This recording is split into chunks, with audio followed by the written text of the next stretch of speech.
Hello, my friends. Hello, my life warriors, wherever you are in the world. I do hope you're having a good day. Welcome to the Day In, Day Out podcast. This is episode 42, where I had the immense pleasure of having Ana Kevelin Reyes on the podcast today. She is an author, speaker, and a self mastery coach. We had many a conversation about how you can improve your life and how you can get going in the right direction. So please sit back, enjoy the podcast, and I hope you have a great day. Have a good one. Peace. Haha. I like your energy. Oh, thank you very much. Hello, my friends. Hello, my life warriors, wherever you are in the world. I do hope you're having a good day. This is the Day In, Day Out podcast. This is episode 42. Today, I am quite fortunate to have, make sure I get this right, Ana Kevelin Reyes on the podcast today. Oh, I got to say yes. She is a best-selling author on Amazon. She is a self-mastery coach, as well as a thought leader and influential speaker. How are you today, my lady? I'm doing well. Thanks for having me. Awesome. Oh, pleasure.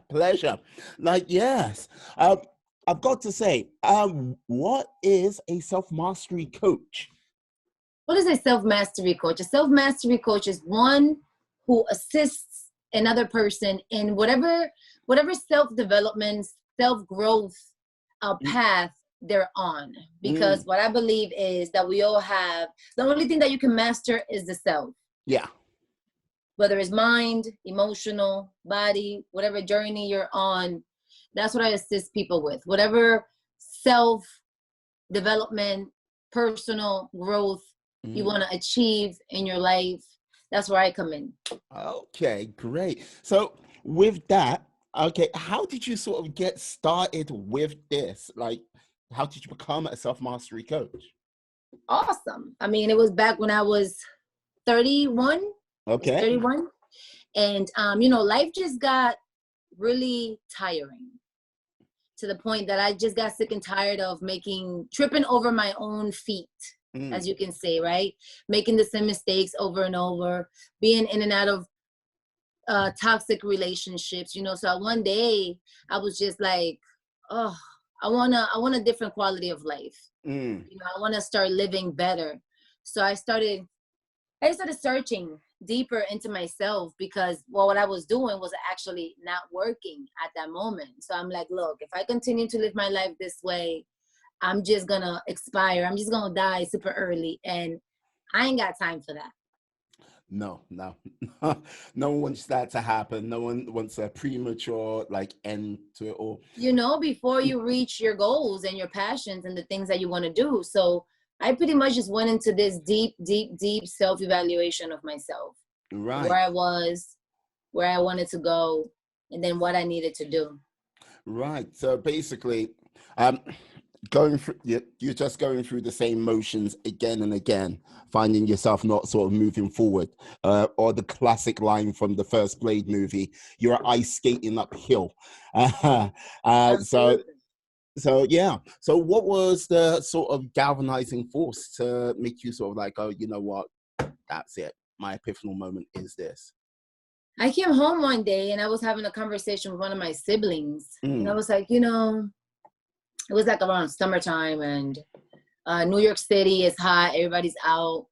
And I was just telling him about, an experience that I had with one of the guys that I was dating.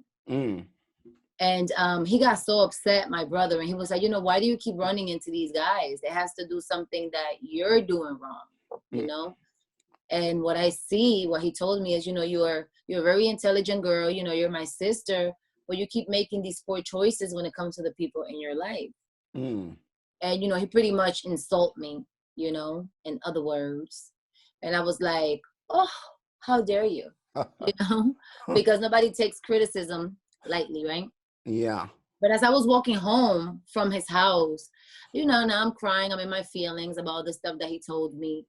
But then when I got home, I'm like, okay, there has to be some type of truth to what he has said. So I took the insult and I turned it around to allow me to self-reflect so deeply that now I wanted to promote that change that I desperately needed in my life. And I started reading a lot of books. I started reading books on personal development, like, Think and Grow Rich, The Science of Being Great. That I started digging into like different levels of spirituality, because I grew up Catholic in the Dominican Republic. Okay. But I was pretty much turned off by that religion based on all the negative things that we've heard over time. Right. So I was just like, oh, I don't like that. So I started like dipping and dabbing and into different things. I read a little bit about Islam and I'm like, oh, that's interesting. Oh, okay. Then I went into like Kabbalah, and then I worked with a lot of like Jewish people. So I learned about that. And then what did it for me the most was when I started learning about Buddhism. And the reason why that resonated for me the most was because in Buddhist practice, everything is about what's going on internally. What's going on internally inside of you, you fix what's going on inside, so the external can then fall into place. Sort of like, then when I started learning about universal laws, the law of attraction, right? Yeah. So when I started like getting really, really deep into Buddhist practice and going to the temples and then hanging around people that did that, I just started seeing a change in my life. And, I enjoyed it very much so. And now we're listening to then I started listening to motivational speakers, the Les Brown, the Eric Thomas, the Jim Rohn, all those people that are just amazing people, and at every level that I was developing, I listened to someone different. And I just took all that information that I learned and I applied it so heavily to my life, because I was just so hungry to become different. I was so hungry to just become a better version of myself, what we say, And now, fast forward and 6 years later, I'm in an excellent place. Cool. Of development and growth. And I just want to share it with the world and then assist people who were like myself, then get them to a place where I am right now, which you're clear, you're emotionally and mentally healthy, and now your body can move in a way in which you do healthy things for yourself. Because when I was very much into my, let's say, self-destructive behavior, right? I would eat, bad food. I would drink a lot. I would be promiscuous with my body, do all those self-sabotaging things that at the end of the day, when you do them, you're like, oh, why did I do those things, and you start feeling horrible about yourself, not understanding that you're just doing those things because you're in a place of pain. Yeah. Like with that, like you say, it took you 6 years to sort of get to this place, that journey of discovery. I imagine like there was there was step forward, step backs. What was some of the like greatest sort of lessons did you learn at the sort of beginning of that sort of 6-year journey? It was that, I learned that how pretty much damaged I was emotionally and what has led me to be in that place, right? And then I learned, about my culture. I love my culture, don't get me wrong. I love being a Dominican woman. Yeah. But I also learned that there's a lot of things that come with cultures that can create personal damages to the self. Like in my culture, people drink a lot, people party a lot. A lot of the women tend to be sort of belligerent, and that's a learned behavior, so I had to let go a lot of my cultural instilled sort of like modalities. Right. So now I can become a different individual. Okay. I also learned that, especially now, I'm in a place right now, just like you said, that sometimes you have to move back to go forward more now, because I went through a process at the beginning of, just learning how to protect the self. Yeah. Because, sometimes you're so nice to people and that you leave yourself behind. So I learned about, the energy of love and how to be more loving towards the self, and also how not to allow certain people to come into your life and, come with their baggage and destructive behavior and whatnot. But over the time, I became so protective of the self, right? Because what I've become is very important to me, and I want to protect this, right? That I sort of developed this huge wall, right? And now it's like I have to pull back my my books on, because I read a lot of books also by Don Ruiz, like the Four Agreements, Okay. the Mastery of Love. Right. Just how to learn how to love yourself and love other people, and just what the energy of love means, right? So now I have to go back into those books because I've become, like I said, I've become sort of walled up and, let's say, like a bit angry, sort of say. Oh, angry. Why so angry? Because, like when you do like an assessment of people, everyone has some type of baggage, right? And when you allow people into your life, now you're creating an opportunity for those people to bring their baggage onto your life, right? So I've become very, very selective of the people that I deal with, because before I was just so open to the world. I'm like, oh no, everybody's nice, everybody's, and I learned that not everybody's a nice person. No, that's true. Not everyone's a nice person. I think it's very tricky sometimes especially if you're going on a sort of journey of self-discovery, or you're putting together some type of mission plan to like help improve yourself or move to that next level. Finding the right people to connect with sometimes is a tricky thing to do indeed, because if you've got friends of your past, they like who you were then, like looking for friends, looking for allies, friends for the future. It's, if you're not really too sure where that voyage of discovery is taking you, it can be another tricky thing to sort of formulate that sort of team and that partnership to like go forward. I don't know if that was like some of the problems you came across as you like. Yeah, exactly. Because, I was just so pretty much slow to assess and evaluate people. Right.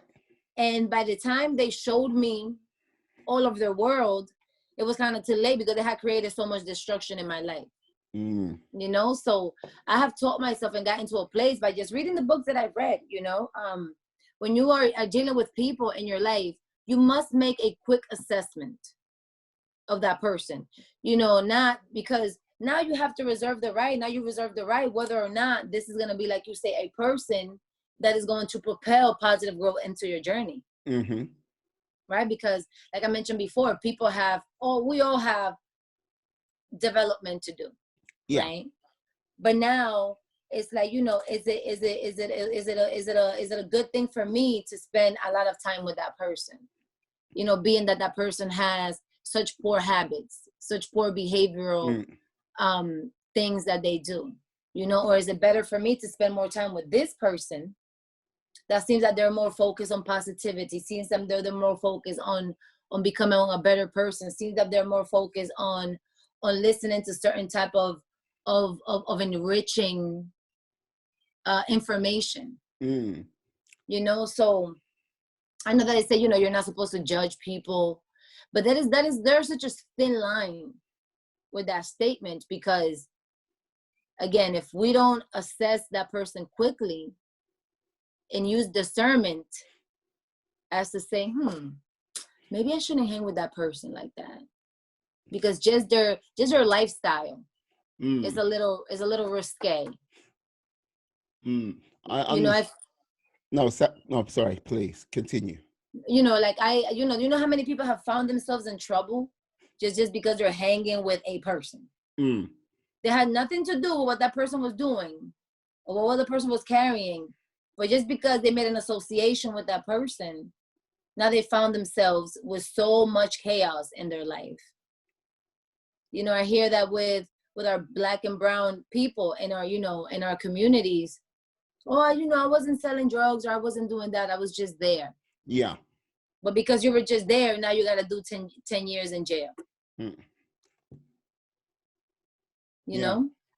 So I just feel association, the people that you associate yourself with, the relationship that you build in your life. If you don't see that people are stimulated by growth and want to become better people, and that's who you are, you reserve the right to, I mean, you don't have to cut everybody off like out of your life, because, you know, something that I learned from Les Brown, you're not going to have the same conversations with all of your friends. Yeah. Like, I think one of the things I remember from a Les Brown video I saw, like, he talked about friends he just talks about, like, going to a restaurant with, like, friends he just, like, goes golfing with. There's friends he talks about, like, business investments. There's friends he just talks about the game, like the game on TV.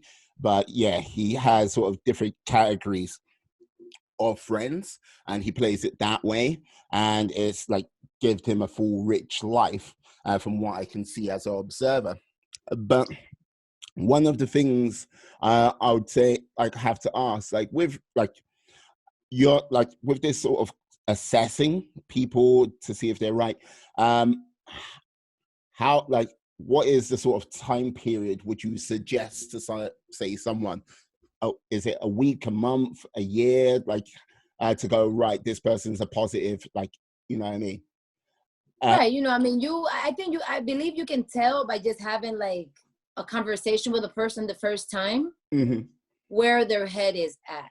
You know, just based on the speech, the words that they use, you know, when you ask questions, what are they into? You know, are they a person that, you know, you share conversations about books that you've read? Like, I think with one conversation, you can pretty much assess what type of person. It doesn't take long at all. And then depending on how much time you spend around this person, a person will pretty much show you who the overall person is in about a week or so. Okay. About a week or 2 weeks. You know, now when you start spending more time with them, now you start developing more of the core and the core and the core and the core of the person. But overall, like, people will show you exactly who they are in about a week or two. And then you can pretty much learn the overall thing about a person within the first conversation that you have with them. You know, you get to feel their energy. You get to see, you know, what things trigger them. You know, that's why I say what person is at what level of consciousness or spirituality, you know, and what level of intellect. Yeah. You know, like, oh, okay, I'm not going to be able to speak to her like this because, you know, okay. Well, I'm not going to be able to speak to him like that because he's just not going to understand. Not because, you know, the person is, you know, we use labels as intelligent or dumb or whatever, because that's just not where they are in their development. They're not going in, let's say they're not going in the same direction you want to go in. Exactly. And that's the thing with all of us. You know, we all are growing, and we are growing at different speeds. We all going towards different directions, different paths. So when you are learning to the people that you're going to be able to have what type of conversations, you know, I have gotten to a place in which I just let people talk. Okay. So I can see what type of conversations they entertain. And then I see which side of my personality, because we're so multi-dimensional, you know, which side of me now is going to come out. Because you can't speak to a person that doesn't understand a certain level of speech. And I learned that so much when I moved to Georgia. Why Georgia? Because, you know, people in New York City are so much more open. Okay. There's so much more going on. But over here, people are more like in a certain type of mentality. That my openness to certain topics was making me look like I was some weirdo or something, right? Yeah. So now I'm like, oh, okay. I can't have those type of conversations with those people. Mm. Okay. Now, well, I must, because you don't want to offend anyone in any way. And Yeah. again, when your mind is so open about certain things, no matter how much you knock on that person's door, they're just not going to open. Because some people are just so fixed in what they believe and what they are, that when new information comes, it creates like this sort of shock. Yeah. Like, this is a thing with regards to people receiving information. Like, it's one of those things when you sort of start out life and everything like this, when you start growing up, like, you're open to meeting new people, all these like different people coming into your lives, new ideas, new ways of thinking. But when you sort of like move from, say, your 20s to your 30s, things start to get a little bit more like, they become a little bit more fixed. So as each sort of decade or each year goes by, that like more people's like sort of point of view and like thought processes get so fixed into a certain point of view that they are not really open to, they're not open to new ideas or new ways of thinking, things which sometimes can help benefit their lives, but because they're so fixed, it's a hard to get out of.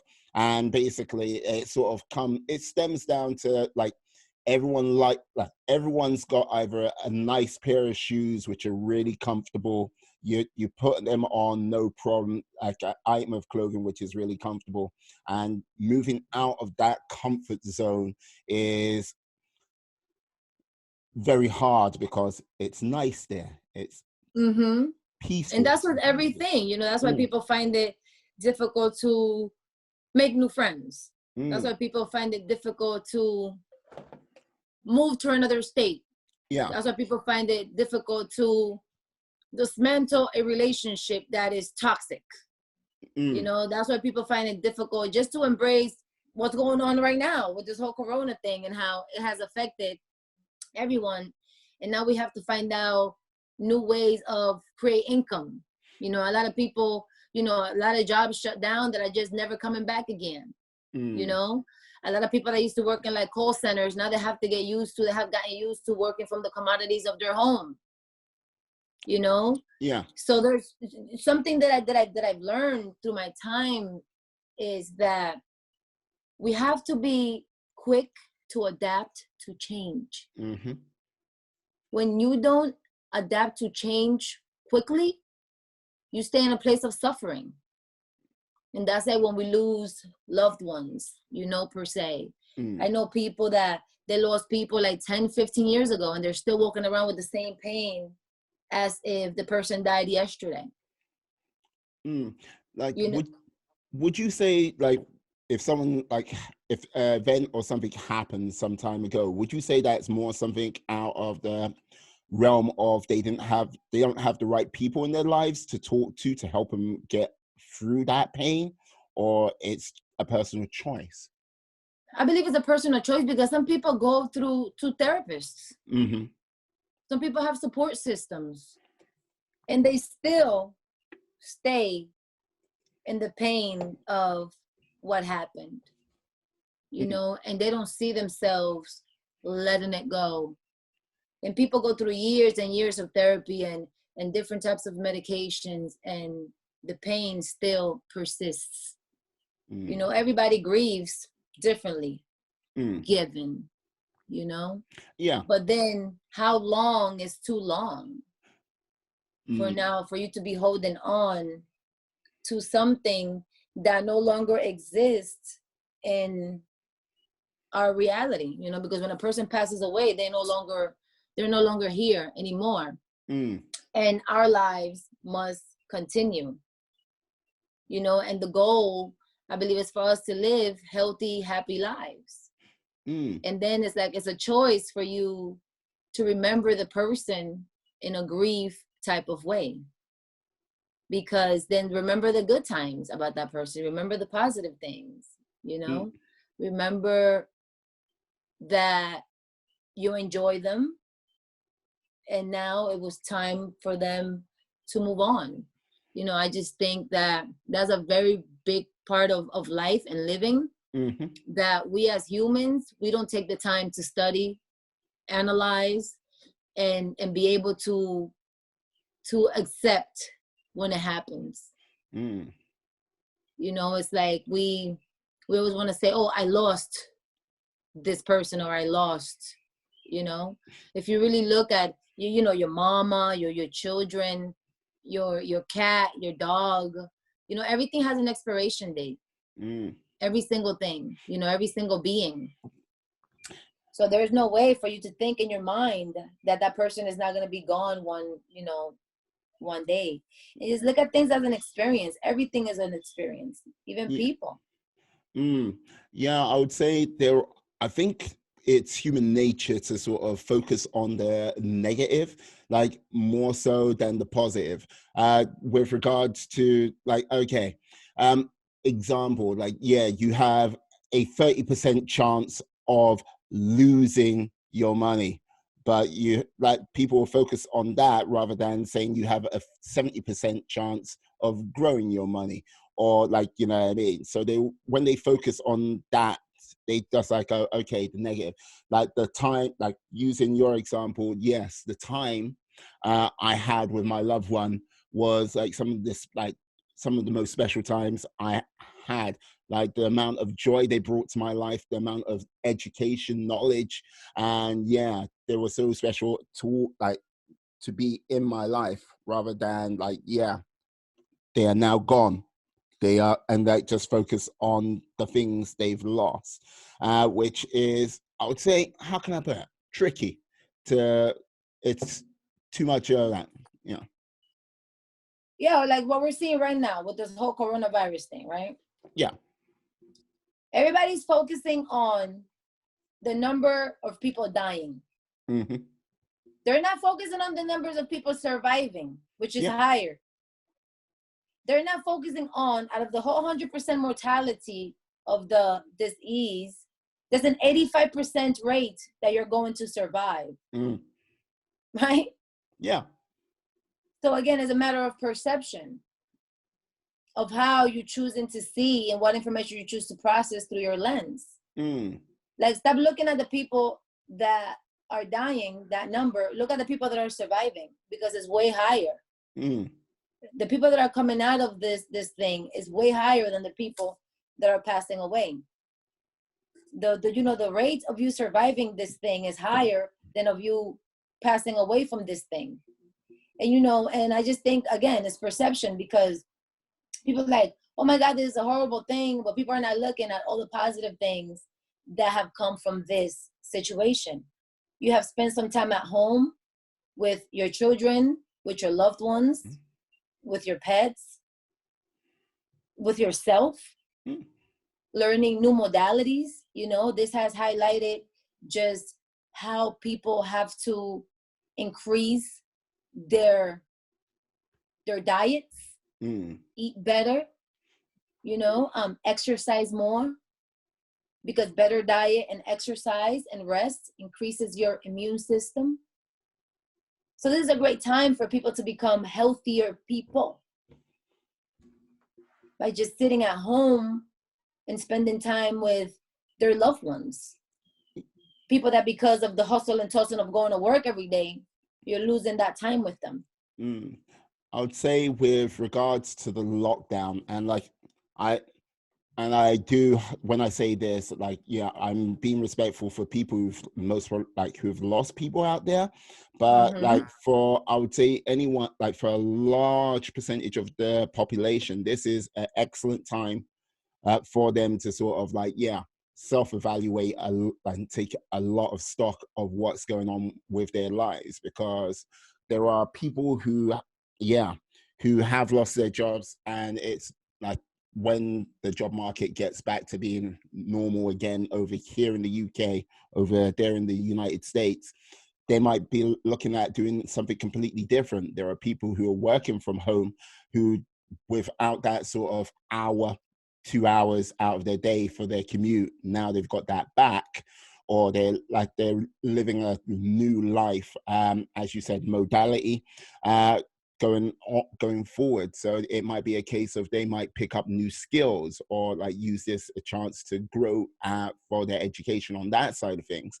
Or it might be a case of they might look towards maybe changing their career after when things come back to whatever normal is in the near future, and basically move forward in that direction. So all in all, it comes down to like how you see this. Do you see lockdown as a burden, or do you see lockdown as an opportunity? I would like put my hand and I'll say, yeah, it's an opportunity for quite a lot of people. And it's an opportunity for them to rest and recuperate, because when you don't realize it, with the state of go you have on the 9 to 5, you don't really sort of get off that sort of charge for maybe Christmas time, or like, yeah, depending. You're always tired. The body is always tired. The mind is always tired. You know, and then it's like, oh, and then when the weekend comes, you don't even get to enjoy your weekend because now you're trying to get some sleep or spend time, you know, with the kids because you don't even see them, you know? So, I mean, so many great things have come from this time. And, you know, like I said, with respect, like you said, from people that have passed away. Hello. You know, when you look at times that we have been afflicted as a species, as a society, with major catastrophic disease, right? Yes, there's a lot of people that are going to pass away. But then there's a lot of people that are going to survive. And that is part of the human evolvement. You know, maybe you know, it's new to us because we haven't been through anything like this before. But people in the 1900s, people in the 1800s, people experienced these type of waves, right? That came in and took out a whole bunch of people at a time. And then other people stood and other people survived and other people learned new ways and other people adapted. And that is, I think, is a rhythm of humanity, is a rhythm of life. Because we adapt. One thing about us human beings that we adapt. We are creatures of adaptation. Yeah. And whatever the is happening in the world, that's what we have lasted to this time. You know, we come from a much primitive creature that did not function the same way that we function today. Well, I would argue that we, like, even us being humans, like if you took a human being from 1,000 years ago and you thought like you brought them to today, they'll just look upon our world with like, what on earth am I meant to do here? Or if you took a human from today and you put them 1,000 years in the past, they'll be like, so look, we're very, very different as time goes by. Absolutely. Yeah. So yeah. So with that, it's a case of we're always constantly like we should always be constantly evolving. But but people do get stuck in their sort of ways. Well, not ways. They just sort of get stuck. Like because it's comfortable. You know, when change is uncomfortable because it's unknown. People don't like unknown things. People want the same things over and over, even though they're bored out of their mind, right? They're bored out of the routine. They're bored out of their mind. They do not allow themselves to feel a certain level of discomfort so now that growth can come. So with that, how would you, like, if you had said to someone, this is how you facilitate change, what would you say to them? Allow yourself to go to the discomfort of that change. Like, for instance, when I made the move from New York City to Georgia. Right. I knew no one. I've never visited the state before. I lived in North Carolina, which is similar. You know, you maybe need a car for everything, right? But here is like, even though I live in the suburbs, it's more a little bit of city-ish like still. So you're able to walk certain places, right? The fact that I didn't know anyone, the fact that I didn't know the town was very uncomfortable because I didn't know where to go. I didn't know who to speak to, Mm. right? But what I said to myself was, which is something that I experienced when I came at my 9 years of age from Dominican Republic to here. That was my first shock when it came to like moving from one place to another.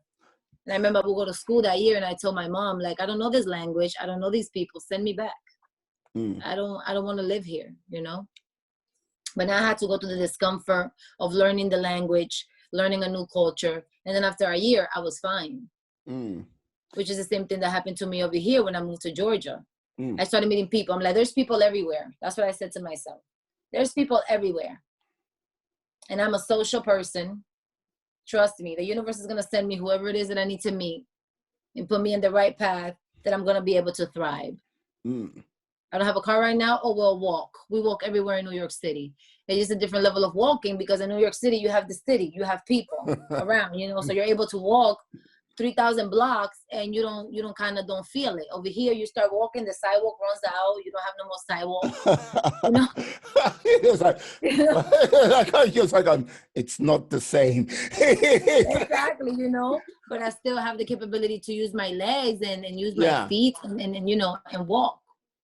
Yeah, like with regards to like, okay, like moving into this covenant thing, like, would you say to people to set goals or targets to sort of facilitate that discomfort, to help move them along, or would it just like you just went, yeah, Georgia, here I come, boom? I mean, yeah, because that's why you have to get clear as to where you are right now. Mm-hmm. And what is it that you want? What are you seeking for? Right? Because now when you go somewhere or you're just moving around aimlessly. Right? So that's why I always tell people that I help is, where are you right now? And what is it that you want to achieve? Mm. And what vehicle are we going to use to get you there? Because how are you going to get on the road and start driving? Where are you going? Mm. Right? You have to create targets. You have to create, like you said, goals. Mm-hmm. And don't get so hung up on your goals. You know, get hung up on them as the fact that you want to achieve them. And, you know, and then achieve them and, you know, tell yourself, oh, I'm going to do it eventually. Create a timeline. But if you don't reach them during that time in which you said, because, you know, life happens, Mm-hmm. tell yourself, okay, I'll achieve them later on. You know, like I write my goals on my wall. And it's amazing how you start hitting certain targets and certain things, you know, and if it doesn't happen in those 30 days, because maybe I wasn't paying that much attention to that, or I didn't do the work, I would just move it to the next column. Mm-hmm. And then it's amazing with all of my posters that I have on the wall. Yesterday, I started just checking things off and checking things off and checking things off and checking things off. And I was like, Yeah, it sounds like that brought you quite amount of joy when you were just checking them off. Right. I was like, oh, wow, look, a lot of these things have gotten done already. You know, and these are things that I just say, okay, I want to do this, you know, and I put in, I'm a post-it queen. I have stuff posted all over the place, you know, and as I am going, because, you know, you do your work, your work. And, you know, sometimes things don't come at the time that you say that you wanted them, right? But that doesn't mean that they're not going to come. As long as you do your work and you do your work and you persist and you do your work and you constantly do your work. And by the time you come and look up, you're going to be like, oh, wow. But you have to stay on the path of where you said that you were going to walk down to reach those targets and to reach those goals. You know, you can't say, oh, you know, yeah, I want to be an artist. I want to be a basketball player, and then not go practice basketball, not never. You know? Yeah. No, like there are a number of people say like who fall in, like we all at some point in our lives fall into the someday or one day categories. Like someday I'll go here, someday, like one day I'll do this, and without sort of taking any of the sort of necessary steps to make that one day or someday today. Like I find, and when when they look back at a year, 2 years, it's like, I thought you were going to go here. Well, there wasn't time to do this. There wasn't time to do that. Things came up, everything like this. And they get distracted away from their hopes, dreams, goals in no time at all. Like, again, association, right? Association. Like I tell the high school kids, like, look, whatever goal you have, right? You're going to have to start making friends in those fields. Like I said, let's say you want to play basketball, you want to play football, you want to be a rapper, you want to be a lawyer, right? You want to be a doctor. Yeah, your old friends are cool. But now you're going to have to start making new friends that are relatable to what you want to do. Because you have to start hanging out with people that are going to be in the same path, like we said before, as what you're doing, you know? Like when I first started hearing, oh, you should write a book, you should write a book, you should write a book, right? And I'm like, oh, I like writing, you know, papers and stuff in school, but I'd never taken a writing course or anything like that. But, you know, then I started writing like titles that I wanted the book. And I had this whole list full of titles, that things that would come up, you know? And when that decision came, I was like, okay, I'm going to write a book, right? Yeah. I didn't tell myself, oh, I'm going to write a book in a year or whatever. I just, you know, I went through my development and the book came 4 years later, you know, because timing, divine timing is everything. You know, just because I wanted to write a book at that time, that doesn't mean it was the right time for the information to flow out of me and for me to have enough knowledge to write this book. You know, just like a person wants to be a multi-million-dollar artist right now, that doesn't mean that they have the emotional, the mental, you know, maturity to sustain everything that comes. That's why a lot of people get famous and they break down. Yeah. Because they emotionally and mentally were not ready for all that comes with that environment. You know? Yeah, no, like this is the thing. Tyson Fury, the boxer, and I was watching, what was it? I was watching, there's a guy called True Geordie, he has a podcast, like from Newcastle in like the UK. And like Tyson Fury was basically talking about when he won the world titles.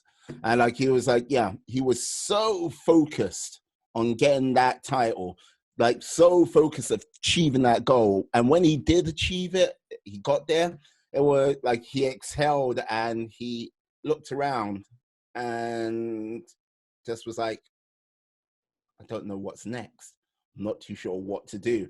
And then he kind of sort of spiraled out of control, like for a good year to 18 months. And like it took him a long time. It took a lot of soul searching for him to sort of like go, okay, right.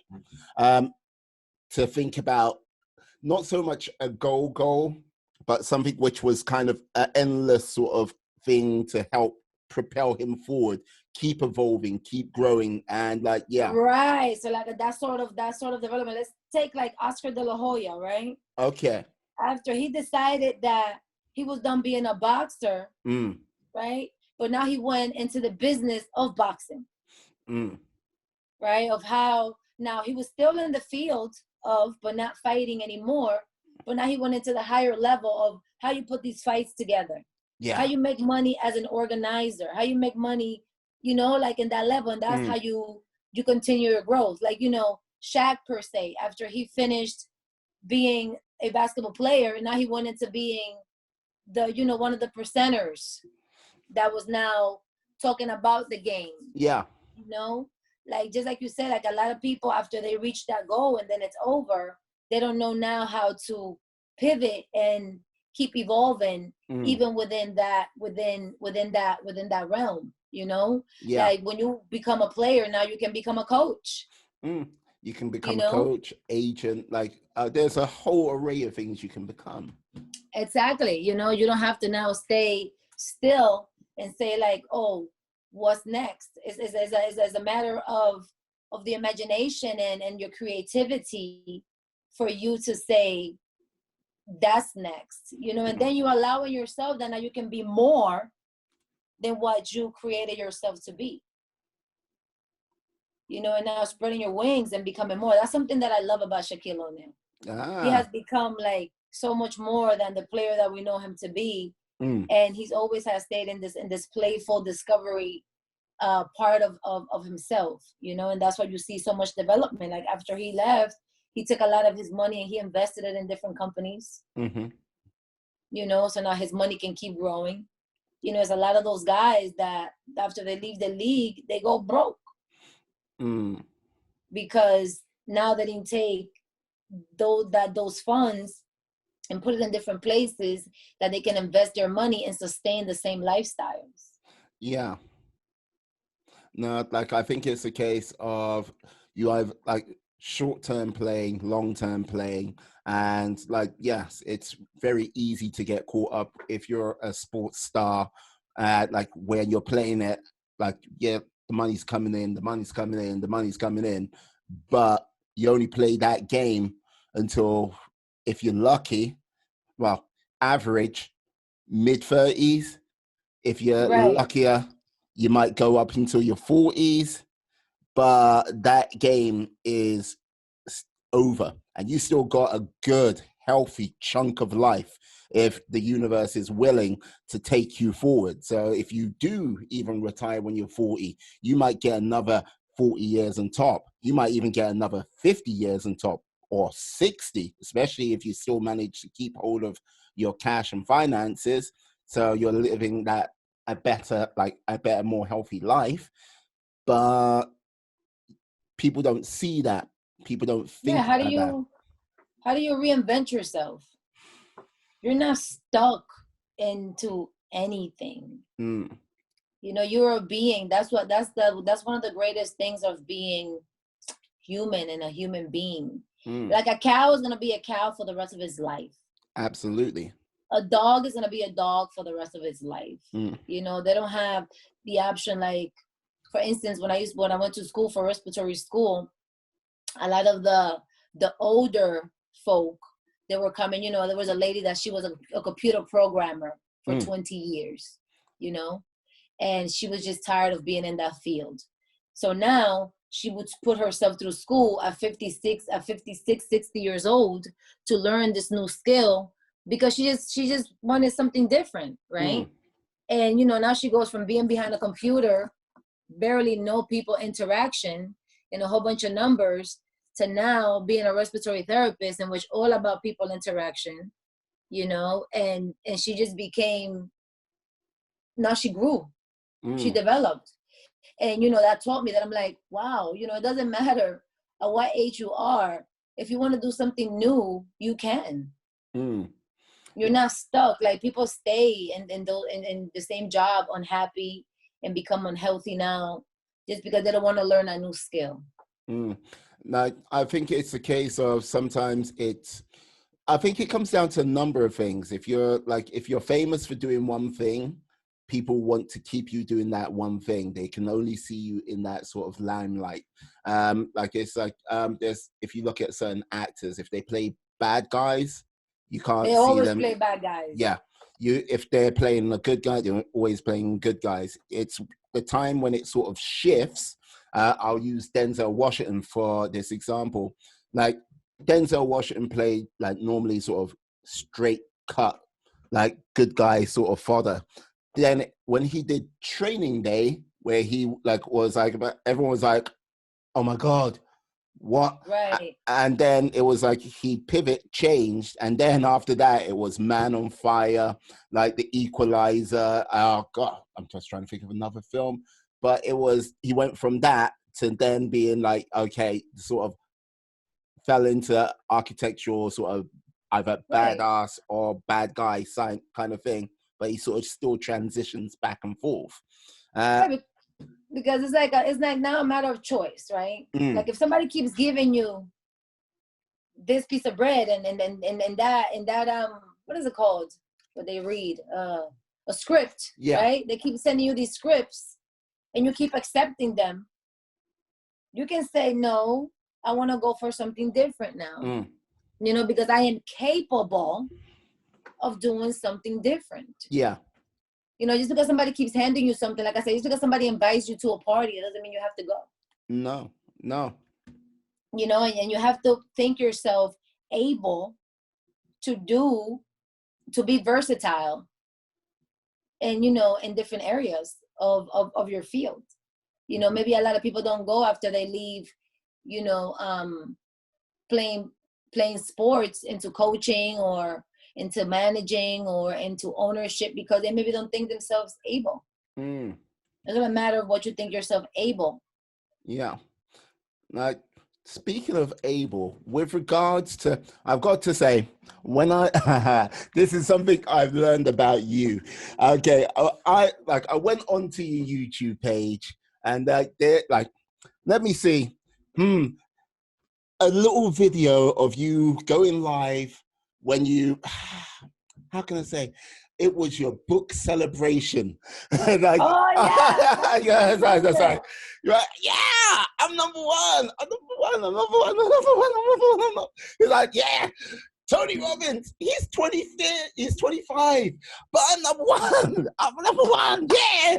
I was like, man, I love Tony Robbins. I love him. Number one. Yeah, you were like, I'll run outside naked, but it's too cold. It was like, I was out there like, oh my God. It was like, like coming up with the book. You say it took 4 years. That was your first. Like 4 years, a book. Like, how did you get started? Like, what was the whole sort of process? What was the spark? So again, right, like when I started this whole development, I put myself to like a life coaching program in 2014. Right. And I started learning like all these things about myself and I started reading like an abundance of books, right? And then I kept going and then I kept going and I kept going. And then I started taking all these free classes. Everything free that was out there in the digital world, I took it. I was the free queen, okay? Because around that time, I didn't have enough funds to pay for courses. Yeah. So now, all the stuff that I would learn, I would apply it and apply it and apply it and apply it, and then now I started taking like, low paying classes like $40, $50, $100, and I'm like, oh, okay. And then now I started paying for like, about 3 years ago, like $1,000 classes, Yeah. So it got interesting because I paid for this one course that was like $1,300. It was the most horrible class I ever took in the whole history of classes. Okay. So I was just like, oh my goodness, that was a waste of money. But I learned something, but I'm just like, just wasn't designed for me. It was more, now that I understand different type of businesses, it was more designed for like small businesses, people that have physical businesses, not for people that have like online businesses, right? Yeah. So, okay, that happened. And then now I didn't get discouraged. I took all the little classes here. And then that little class led me to the class that got the book out of me, and that class was like $2,000. And I remember I came home and I spoke to my partner about it. And he's like, oh my God, another class? Like, we just spent money on this class. That was just like the worst. So here go this girl again with another class. Here we go. We got to put money out or whatever, Yeah. So when I got to that class, the class was about public speaking. And one of the perks of the class was that you're going to learn how to create your book. And that was the perk for me. I was like, yeah, that's the course. And then what I loved the most about that course also was that it was a physical class. All these classes that I was taking online on the phone and like, watching videos and stuff that I could never have access to like the instructor. It was a little frustrating for me because I'm like, man, when I have questions, I don't have nobody to, and it's always out through a Facebook group or whatever the case may be, right? So what I loved about this class was that every Saturday we had to go to a physical location to practice public speaking and to discuss where we were in that, in that area. So I just enjoyed the course, and then when the time came in which now we had to create, the book. Yeah. Around that same time, he gave us his version of how to create it, and then it was like a small business expo here in Atlanta. And I went there too. And then it was like this little free class again, that somebody was giving on how to write your book, right? So now I was like, oh, I'm going there too. So I went to the class and I was like, oh, so I took both processes and merged them together. Yeah. And then when I did that, I sat down and I started typing the book. And let me tell you what happened the first time. Okay, here we go. I started typing this book, okay? Yeah. I start typing, and I'm in like on chapter 3 or something. And I don't know what I hit that the whole thing got Oh. deleted. And I hadn't saved. No, you But know, no, that was like, no, oh my, no, oh. no. You know what? I said like this, tears started coming like ding, ding. No, I was like, no, that didn't just happen. No, that didn't just happen. Oh my God, I got so hot, right? I got no, like hot. no. I was like, oh, it's all gone. What in the what? I got up, I got myself together, you know, I cried and I Yeah. cried. And I was like, No. whatever, you know what? We're gonna start again. Oh. And I sat there and started typing. And I swear to God, every 10 minutes I was saving. Every 10 minutes I was saving. Same. Oh, I'm sorry, but you know what? If that was me, I would literally spit up acid and destroy my laptop. Just like, Listen, after like, that taught me, like, I became like obsessed with the saving button. I was like, oh, yeah, just like, oh no, this is not gonna happen to me again. yeah, You know? So like just be now, asleep and just be like, oh wait, I need to save it. No. yes, like I just became crazy about it. So now after the whole thing was done, right? Okay, so now the manuscript is done. That wasn't even done. It took me like now another 90 days to put the whole entire thing together, because now I needed a cover. Now I needed a somebody who to format the thing. You know, now with so many other levels. Okay, now the book is written, but now it's so much more to come afterwards, right? So now that, like I said, I needed the cover. Then I had to come up with the title. Then I had to come up with the subtitle. Then I needed the copyright. And then had to upload it onto the Amazon thing. And then every time I looked somewhere, it was like something. And I'm like, you know what? Nobody said this. I'm like, nobody told me about this part of the process. It's like you're just like going, the process. Thank you, the process. You know, I just thought I was gonna write the book, and that's it. Voila, it was gonna be done. No, honey, no. Now after the book was written, now I went another 90 days until the whole process was complete, and ready, like for people to like have it. First, it took me 4 years. And then 90 days. I'm like, oh my goodness gracious. You know what? That's what I always say, like, you know, like entrepreneurs have to have the highest level of patience in the whole history of patience, because it's like, just because you want something to happen right now, like that doesn't mean it's gonna happen right now. Oh yeah, no, but it's not patience. It's not just patience. It's got to be like optimism as well. Because look, you think about it, right? You went, okay, right. I'm gonna do a book. Yeah, like you most probably at the time thinking, you know what? It's gonna take a few months, no problem at all. Yeah, bam, type it up, knock it out, get it edited, and yeah, voila! 6 months later, it'll be ready. Then 6 months comes, goes, like a year comes, goes, and it wasn't. And yeah, and like you're still doing it, but you still like having that enthusiasm to like, okay, you know what? I'll keep going. There might have been some low points where like going, God damn this book, but you know what I mean? But you still kept going. And then like when you went, oh, okay, I'm done. You're like, oh, wait a second. You mean I still got to do edits and stuff like this? Another 3 months on top of that. If you don't have optimism, you know what I mean? For that. And if what you're doing, and if what you're doing is not something that you really, really are like enthusiastic and passionate about, and that is just something that you want so bad in your soul, you're just not gonna have that type of energy to like just keep going through all the mountain and all the ditches that you have fall under, and all the stuff that got deleted in the process, you know, and then go back at it. It's like whatever you're doing, you have to want it like so bad, and it's something that has to live inside of you. Yeah, absolutely. Like, so what was the name of the first book you came up with? What, the title? Yeah, the title. I don't even remember. Because it was like I had a list of like different titles. Yeah. And none of those titles made it. Okay. I swear, like none of those titles that I had on the list. I wish I can find the list with all of my notebooks, as I'm sure it's here somewhere. Yeah. But like every time I will see something, right, I was like, oh, that can be a good title, you know, and write it down. Yeah. But the title of the book came from something that I saw on one of my sleepless nights, and I saw something that said something about conscious creator or something, right? And I'm like, And what I read in that thing, in that paragraph, that's actually one of the first pages of my book, I said, there it goes.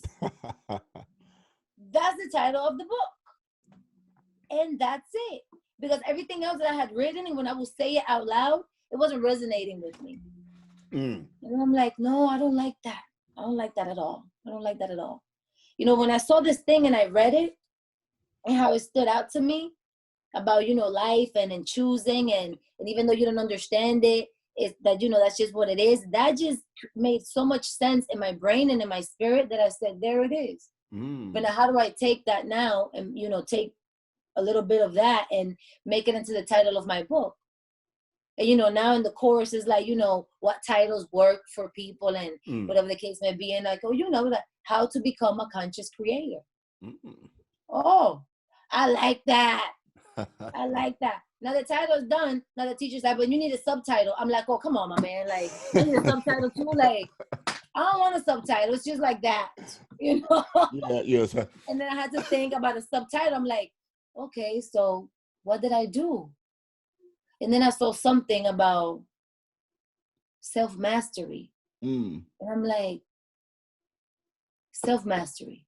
And then when I was finished with the writing of the book, it came out to be like 7 chapters. So I said, okay, how to become a conscious creator, 7 steps to self-mastery. Yeah, that's what it is. There you go. That's what's going to be. Yeah. And I got my title, man. I got my title. And then I had to do a description in the back. And I'm like, oh, my God. Now it's... Yeah. This when you think you're done, you got to do some more. Come on now. Come on. Come on. Oh. I mean, I have to summarize the whole book in one. Oh, my goodness gracious. Like, this is just interesting. But it was a learning and developing process. You know, that now when I go write the second one, it's going to be like piece of cake because I already been through the process, you know. At the beginning, the first process was just like, oh, because it's something new. And that's how I tackle now everything new. Yeah. Everything new, I just be like, you know what? It's just new. And when I put time into it and when I learn it, I'm going to know it. And that's it. I'm liking it. I'm liking it. So when will you do your second book? My projection is the end of the year. Okay. You know, because I'm thinking about titles, and if I want to do another personal development, it's going to be personal development because that's just my thing, you know. But now it's like how I'm going to utilize more of my life experience and throw it in there to now create like more life lessons and just a person that I've become, you know, now after, you know, the book, because this was the process when I first started. Right. And now 2 years after the book, now I'm like even more and more developed, you know. So that's the idea and how I'm gonna wrap it around of how to show now a more developed self from that to now where I am now. Like, look, you've been on an extraordinary journey, and like absolutely, the growth you've got gone through, and look, like basically the 6-year journey to sort of piece yourself together to know who you are, well, to make to get some real foundation to who you are, and then to still carry that on, and then to go out there and put yourself out there to help others as well, to help them discover who they are, while taking on a book as well. And we haven't even touched on you being a speaker for different organizations, but the whole thing, which I got to say which is really good about you. Like, yeah, you needed to still learn new skills. You started out with free. Like, wherever you could get that information, you foraged, you went for it, and you like picked up those skills bit by bit. When things got a little bit better financially, you put a little bit more investment into that, financially speaking. When they were still a little bit better, you can get the information for free, or like at that level, you still put that investment into it, constantly pushing, constantly growing, constantly moving forward. Like, I would say there are a lot of people, because look, the internet's out there and there's a lot of information in the world. And like, you know what I mean? There are people who will say they don't have the time to do it, or yeah, I can't learn the new skills. But like, for you to go, yeah, I don't have any money right now, let me learn this. That takes some gumption. That takes some like real belief in oneself and pushing forward for oneself.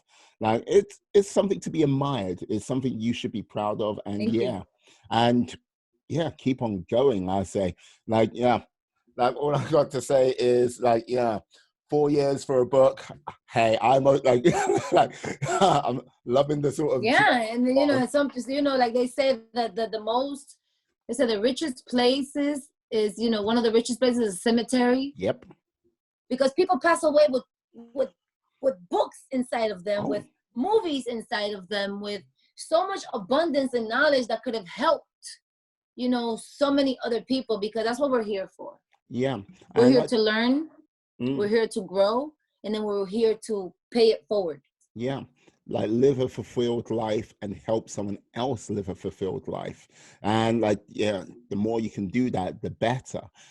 Did you find you, like with your speaking gigs, was it a case of you go to, like, I think you mentioned schools as well. Do you go to local schools? I did a couple of schools, you know, with in my most interesting crowd for them is the, you know, the high school seniors. Because now they have to transition from being at home with their parent and now going into the real world. Yeah. You know, and the real world can be super scary. You know, and I feel like, you know, parents do the best that they can. That's what all parents can do, you know, but a lot of parents are very caught up in their own lives, you know, because they have to pay bills. And yeah, they teach their children, but I just feel a lot of the children don't get prepared for the emotional battle that life can bring. And, you know, and a lot of children don't get prepared for just life, you know, and for just learning how to handle the difficulties in the decision making, in the budgeting, and that you might be hungry. Yeah. You know, and just the discipline that it takes to take your life from good to great to awesome to phenomenal. You know, and then that takes a certain level of mindset, a certain level of spirituality, a certain level of emotional toughness. You know, that if the individual does not learn fairly early, they're going to think that life is super hard. They're going to think that life is just super, and they may not develop into the phenomenal being that they were destined to be. Yeah, like, no, I hear that. And yeah, I agree with that. I would also like put to that, like, life is like, we are the sum of our consistent actions. Like, the whole thing is like, yeah, don't get me wrong. Like, in life, I would say my path has not gone in like the smoothest direction, but that's because I was consistently doing one or two things, which when you don't realize it, when you get that sort of wake up moment, if you're fortunate enough to get that wake up moment, you're like, oh, okay, I've been doing this, need to make sure to turn this around. What are the sort of the positive, consistent actions to help move you in a more positive direction? And with that, I don't think anyone tells kids that when you're in school, like, go, look, like, you just need to be consistent on being positive, doing positive things in your life, and you'll most probably end up being better than 80% of all the people out there. And no one says that to them. Yeah, and then to understand that whatever you want out of life, it's gonna take work. Yeah. It's gonna take, doing. We come from, we're at a time that, all the kids think that they get online and they're gonna be famous. They get online and they're gonna become a millionaire. They get online and blah, blah, blah, blah. No, you have to labor. You have to do. Just like, I tell my daughter, I'm like, you cannot go to a job and not do your work, and your boss gonna pay you at the end of the week. I know how to TikTok. Thank you, but I ain't gonna pay you no bill right now. Exactly. Just like when I speak to my people that I help with their personal development, I'm like, personal development takes work. I didn't just wake up like this. That didn't do nothing for the last 6 years. Whenever I didn't want to read that book, I read that book. I went to sleep with that audio. I listened to Les Brown for 3,000 hours. I listened to Tony Robbins for another 3,000 hours. I listened to Eric Thomas. I listened to all these people and I applied it. That's work. I took the time to self-evaluate. You cannot expect to want something and then expect the universe to pay you. Yeah. When you receive your gifts from the universe, it's because you've been working. So now it's time for you to get paid. No, absolutely. No, I totally agree. And this is the thing, with regards to getting your message out, is it a case of you've got your website, you've got your book, you're doing the speaking. Are you doing podcasts like this yourself amongst your community, or how are you managing to do? I've been doing a lot of different podcast interviews like this. I don't have my own podcast right now. It's just not in my interest right now. Maybe something in the future when I start developing more. Yeah. It's going to be part of my growth, part of my development. But right now I don't have an interest. I just want to be on other people's podcasts, discussing what I've been discussing with you, but I'm on social media. I'm on Instagram. I am on Facebook, and I go live every single day at noon from Monday through Friday, and I have my YouTube channel. And yeah, just social media for the most part now, because, since the world has gone through this thing that we're going through, public speaking went into a halt, because we can't gather, but of course we have Zoom, we have things like that. So I just pretty much pivoted, and I just been on social media a lot more, doing more live videos, posting more of my videos and getting my message out there like that. And now going on more podcasts, so I can now get the exposure that I would have gotten through public speaking. Yeah. No, I think you being a guest on podcasts, I think that's a very good move at this present time. With regards to what I've been observing over the last sort of few months, with regards to YouTube Live or Facebook Live, that seems to be really picking up steam. But I know that doing the live thing is one of the hardest skills to actually sort of get mastered, because it's, you're thinking on your feet, but it's a case of you're thinking on your feet with that sort of added pressure of, it's going out there, and there's no edits, there's no sort of going back. Right, and it's raw. It's just what it is. It's just raw footage. But yeah, I think you keep that up, and I can see you going absolutely far. Thank you. Nobody's stopping you. But it's been 1 hour and 15 minutes, and I'm going to go, okay, please tell the lovely people out there where they can find you.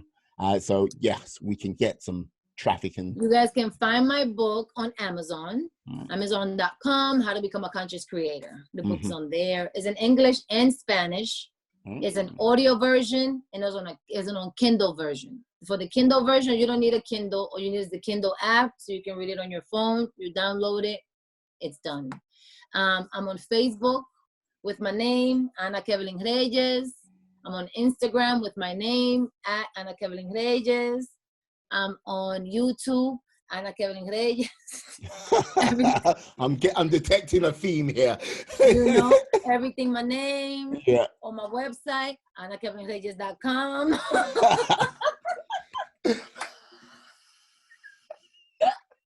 You know, everything my name for now.